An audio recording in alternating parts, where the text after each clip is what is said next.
What's going on, everybody? This is Brian Mazik, aka Franchise Play, and I'm coming to you with another FPVR video, which stands, of course, for Franchise Player Value Rating.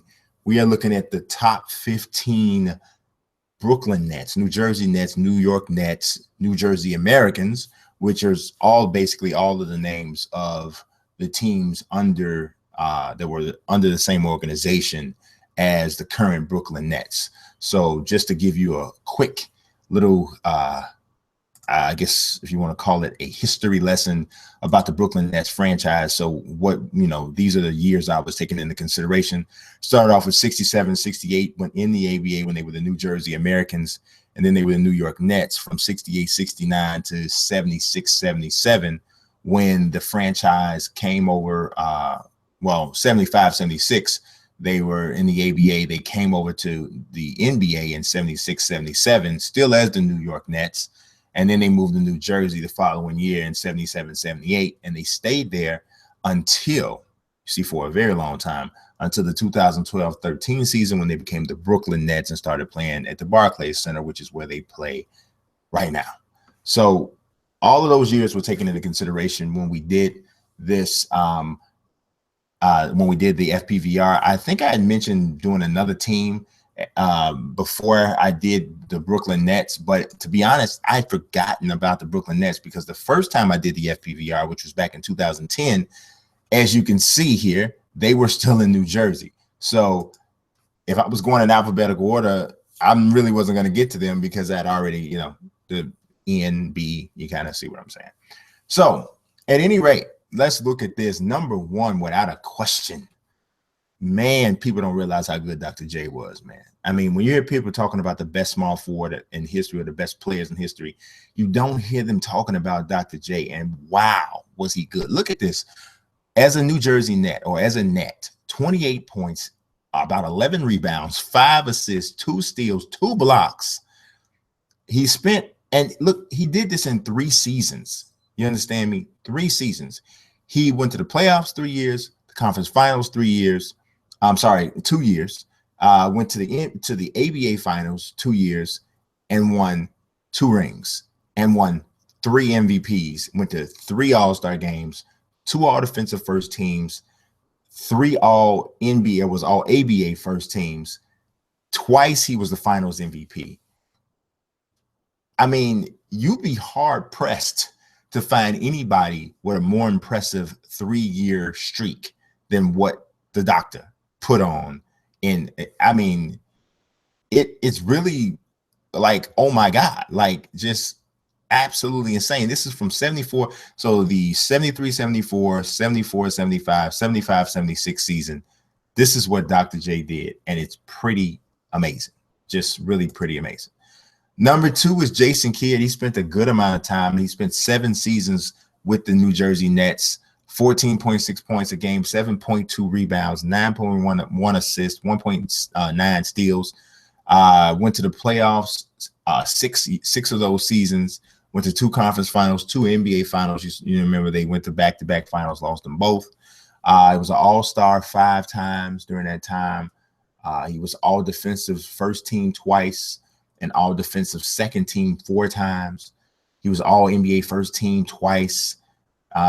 Really, really good run with the Nets. Now, this guy here that's in 3rd place, a lot of people may be like, who in the world is Bill Melchione?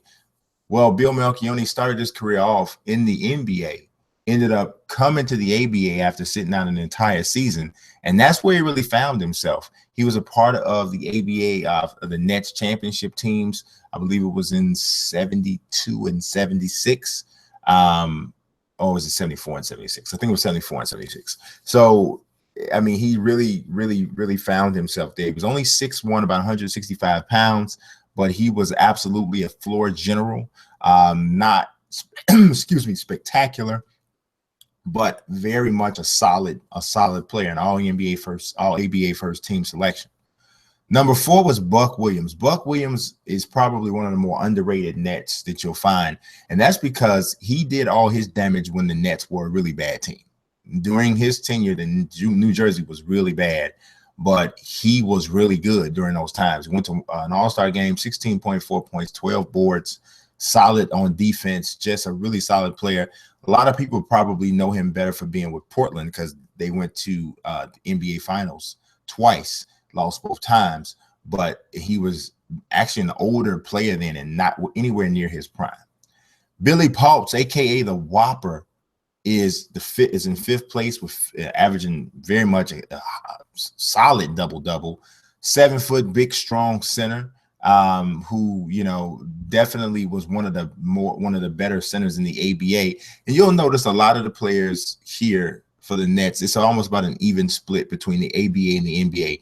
The New York Nets were better than the New Jersey Nets and the Brooklyn Nets. They fared better in the ABA than they did in the NBA.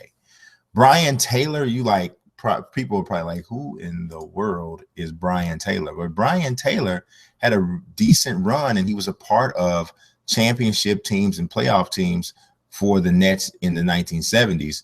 You see the 14.3 rebounds, 3.7 assists. But what you know about the FPVR and what you may not know is there's a nice amount of weight put on team success.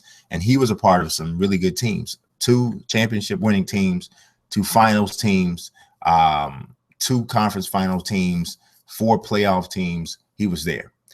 Vince Carter is 7th. Vince Carter, 23.6 a game, 5.8 rebounds, 4.7 assists.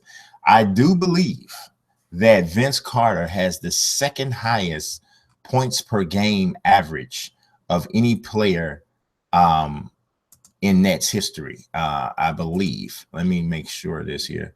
I don't know if you can, I don't know, for some reason they're not letting me sort by points per game.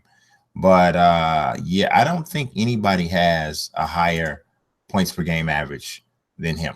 Not that played 3 seasons or more, which is what you have to play in order to be eligible for the FPVR. And as I just scanned through this, outside of Dr. J, he's the only one. He's definitely second high. So 23.6 a game is nothing to sneeze at. Went to the playoffs 3 times, but they didn't go as far as they did before he got there with the Jason Kidd-led teams with some other people that are actually on this list. Derek Coleman is on the team. He's the only one from that 90s Nets team that had him, Kenny Anderson, Drazen Petrovic. Kenny Anderson just barely missed. Drazen Petrovic unfortunately passed away. I'm pretty sure he would have absolutely have made this list were his time not cut short. But Kenny Anderson probably did the best he could do, but a lack of team success really cost him, and Coleman's numbers were a little bit better. The only current Brooklyn Net that is on this team is Brook Lopez. Brook Lopez is the longest tenured player in Nets history. He has been with the team 9 seasons. Nobody else in team history has ever spent 9 seasons with the Nets. And it seems like his name is a part of trade rumors all the time. So it's been dragged kicking and screaming into a organizational high 9 seasons. Super John Williamson is 10th. He had a really solid run with the Nets in the ABA and I believe in the NBA as well. Then you got Richard Jefferson, who was on those Jason Kidd teams. Richard Jefferson was really good, man. Like, if you're too young to remember how good Richard Jefferson was, like in the early 2000s, he was really good. I'm talking about over 20 a game. I believe it might have been three seasons over 20 a game with the Nets. Let's double check here real quick. Let's see. We gotta go take a look here. Oh, we lost him. I got the screen blown up, so it's kind of hard to get to be able to see further down here. Let's try to slide it over. Yeah, with the scroll. Here we go. I couldn't find it for some reason. All right, so with the Nets, we see 2 seasons over 20 a game, and those are strong numbers. Those are not like baby numbers at all. So Richard Jefferson really put in some work when he was a member of the Nets. Then you got Darren Williams, whose time with the Nets was very disappointing for pretty much most Nets fans. They had higher hopes than what actually happened. They wanted him to want to stay. He never seemed to really want to stay, and he was never really quite the player that he was with the Utah Jazz, so they didn't get what they wanted.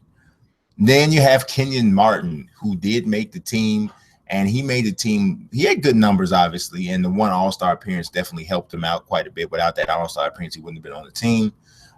But the team success also helped going to the 2 finals, helped him. Otis Birdsong, very, very underrated from the 80s. He also had really good seasons with the Kansas City Kings in the 80s, but he was a good scorer and made the one All-Star team again. Without that, he probably wouldn't have been there. And he also went to the playoffs 5 times, which also helped. Not very many players in Nets history have been to the playoffs more than 5 times.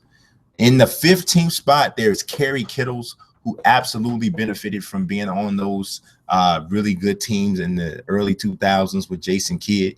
So you got, what is this? 1, 2, 3, 4, 5 players from that time period on this team. So it's Jason Kidd, Vince Carter, Richard Jefferson, Kenyon Martin, and Kerry Kittles, all from the early 2000s Knicks. And then pretty much the majority of the other guys are from the ABA. And then you got like Derek Coleman, Brooke Lopez, and Darren Williams that are sprinkled in there. And Otis Birdsong made his way in there as well. So this is the Nets. I think they could be a good team. I mean, Jason Kidd is going to be good. Julius Erving obviously is going to be good. Vince Carter is going to be pretty nasty to play with. Derek Coleman's decent. You might be looking at Brooke Lopez as the starting center.